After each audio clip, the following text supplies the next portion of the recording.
Matrayumpong tigkondusir, digdi sa Banwaan, Campili, Camarines Sur, ang launching and induction of officers, iyo ang tabang project.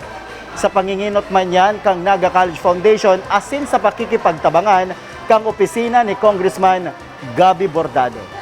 Sigun sa Municipal Coordinator kan pili na si Mary Jane Tusok, na obheto kan grupo na magkaugwanin mga suporta ang mga gustong magnegosyo o rugna ang mga paraoma asin ang mga nagpupuroon-puon pasanasa sa indang mga negosyo. Ang Project Tabang is a form of livelihood program na ibinaba ni Congressman sa bilog ng 3rd District. Pinaka-main purpose po kaniyong Project Tabang is matabangan ang mga tao kung paano magnegosyo din sa area. Kasi mostly kan mga tao niyan nag-uutang sa lending. Pero ining Project Tabang gusto ninda man-minimize itong mga nag-uurutang sa mga lending firm. Ang ini po, minupig-form po iniyo para magkaigwaning sa diring sa apot yan, Barangay Microfinance. Sigun sa pakikipag-olay kan One Media TV 48 Naga sa mga lideres kang grupo, nahihiling maninda subuot ang sa indang mga miyembro na nagiging protaktibo asin napapasiring sa marhay ang kwartang pinasubli sa sainda. Mientras tanto, dako naman ang pasasalamat ni Sir Abang Mabolo, Chief of Staff ni Congressman Gabby Bordado sa Naga College Foundation Incorporated. Ninhuli man sa pigtaong suporta o rugna sa pagpapatalubok ang proyekto, tanganing makatabang sa mga kasarditan. Inot na inot po ang konsepto minapon sa kaisipan. Ini po sa programang ining tabang, nagpoon sa kaisipan kang Naga College Foundation sa paagi kang opisina kan Corporate Social Responsibility na magpoon din sa rong programa na makakataong benepisyo sa mga, lalong-lalo na sa mga kasaraditan.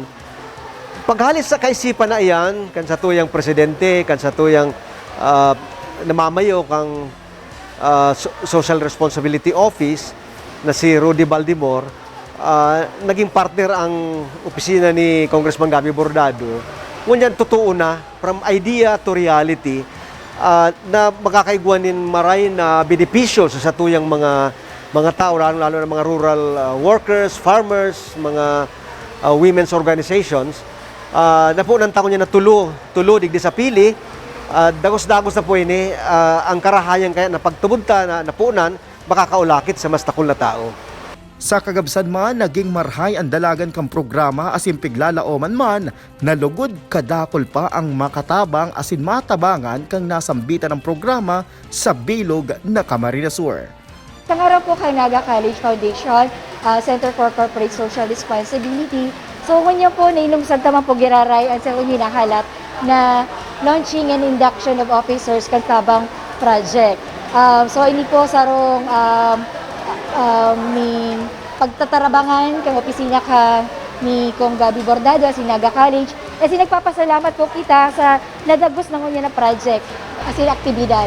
Nagpapasalamat po kita dahil may umang pong katibaadan ng mga nangyari, asin matrayong po, asin makaugma dahil nahihiling taman po ang sa tuyang mga benepisyaryo o mga miyembro na hanggang nagudsaring ang po sa indang kaugmahan na ini pong proyektong iniyo nakakatabang po bako lamang po sa inyong pansarili kundi ini sa indang mga komunidad. So kaya nilalauman ni Ma'am po giraray na bako lang po digdi matapos po ini yung proyektong iniyo na at least may health po iniyo bako lang po sa 3rd District kundi po sa bilog po kang Camarines Sur. So and eventually sana po sa buong Bicol. Mark Mendoza para sa News Force Bicol.